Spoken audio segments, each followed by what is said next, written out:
The Jinn in the basement. Shannon Braxton had always dreamed of owning a beautiful suburban home where she could raise her two children, Ethan and Lily, in peace. When she found the charming colonial-style house nestled at the end of a quiet cul-de-sac, it felt like destiny. The spacious rooms, the well-manicured lawn, and the promise of a fresh start after a difficult divorce made it the perfect choice. Her kids adored the place, and for the first few weeks, it truly felt like home. But the honeymoon phase didn't last. It started small, little things that could be explained away. A favorite coffee mug shattered on the kitchen floor even though no one was near it. The flickering lights, which she assumed were just bad wiring. The Wi-Fi dropping unexpectedly, always at the most inconvenient times. Each incident was minor on its own, but together they formed a pattern that gnawed at Shannon's sense of security. One evening, after putting the kids to bed, Shannon decided to invite Anthony over for a quiet night in. Anthony was charming, easy to talk to, and for the first time in a long time, Shannon felt excitement about the possibility of something new. The wine flowed, the conversation was lively, and the house, at least for a moment, seemed normal. But then the noises started. A female's faint rhythmic moaning drifted up from the basement. Anthony, mid-kiss, pulled away with a furrowed brow. "Hey, do you have a roommate?" he asked, glancing toward the hallway leading to the basement door. Shannon blinked, caught off guard. "No, it's just me and the kids. They're asleep." Anthony laughed nervously, leaning in for another kiss, but the sound grew louder, more distinct. He can hear a female's moaning, then a woman's voice, soft and filled with something between satisfaction and deeply being pleasured. "Seriously, Shannon, are you sure?" he asked again, his eyes darting toward the darkened hallway. "Because it sounds like someone's, I don't know, having fun down there." Shannon's cheeks flushed with embarrassment and confusion. "I swear there's no one down there. The basement's locked." Anthony decided to finish his embrace with Shannon, enjoying his alone time being that the kids were asleep. Afterwards, he lay on the couch noticing that the noises stopped. He changed the channel as Shannon fell asleep on his lap. He sat in silence and continued to switch channels on the TV in their dark living room. But Anthony wasn't convinced. He stood up, brushing off her protest to snuggle more, and walked toward the basement door. His curiosity, tinged with an odd sense of arousal at the strange sounds, made him determined to see for himself. He reached for the handle. The door wouldn't budge. As he tried again, the lights flickered, then went out completely, plunging the house into darkness. Shannon gasped from behind him, fumbling for her phone's flashlight. When she turned the beam toward Anthony, she froze. Behind him, hovering just inches above the floor, was a figure cloaked in a pulsating purple aura. It was humanoid but featureless, a shadow that seemed to burn with ancient knowing.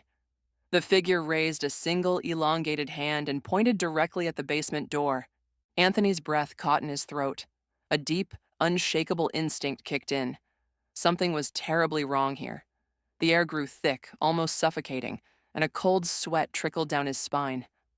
I think I should go," he stammered, backing away slowly.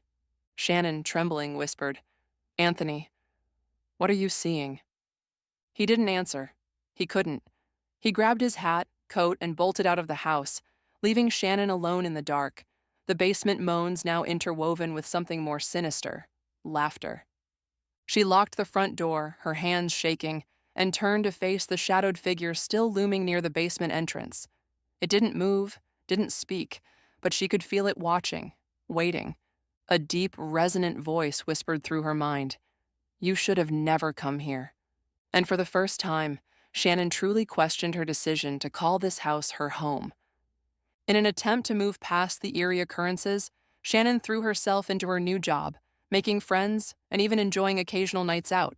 The long hours and lively outings provided a welcome distraction, and slowly, the house faded into the background of her busy life. To further detach from the unsettling past events, she started visiting the basement more often, hoping to prove Anthony's experience was just a misunderstanding. She repainted the walls, set up furniture, and transformed it into a cozy guest space, a quiet retreat from the demands of single motherhood. Despite the unsettling past, Shannon found solace in the routine of her new life. Work days stretched into nights, and weekends were often spent at clubs with her new friends. But over time, she retreated into solitude, embracing a more reclusive lifestyle. One quiet evening, as she sat in the living room, something caught her eye. A thick black smoke slowly seeped from the basement door, curling like a living thing as it drifted up the stairs. Her heart pounded as she watched it disappear into Ethan's room. Panic surged through her veins as she rushed up the stairs, bursting into Ethan's room. To her horror, she found him hunched over, vomiting violently onto the floor. As she stepped closer, the smoke coiled around his neck like a serpent before vanishing into thin air. Ethan's small body trembled, and when she lifted him, his eyes rolled back, showing only the whites. Terror gripped her as she screamed for help. Lily, awakened by the commotion, ran into the room, her face pale with fear.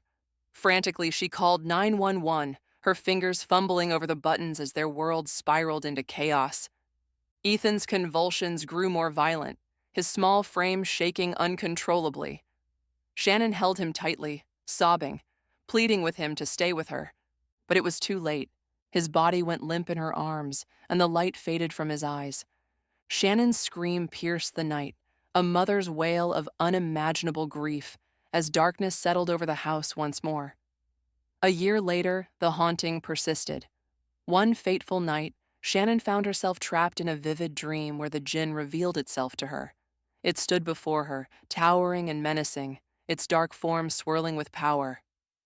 "Your ex-husband summoned me," the Jinn's voice echoed in her mind, "to haunt you and your children until you return to him. Submit, and this torment ends." Shannon shook her head, tears streaming down her face. "Never. I will never go back to him." The Jinn's eyes burned with fury. "Then I will take what I desire. Every night I will claim erotically you until you obey." From that night on, the Jinn would enter her room and claim her however he wanted. An obsession, every night of violation and seduction. Her body was no longer her own.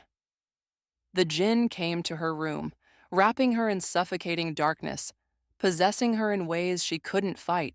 Night after night, she lay helpless, her screams swallowed by the oppressive air. The Jinn's obsession continued night after night, for hours at a time. Shannon's job had a janitor named Benetiz who liked her and asked her out on a date.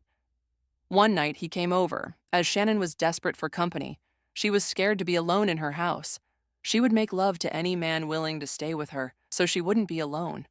Benetiz came over for dinner and sat in the living room.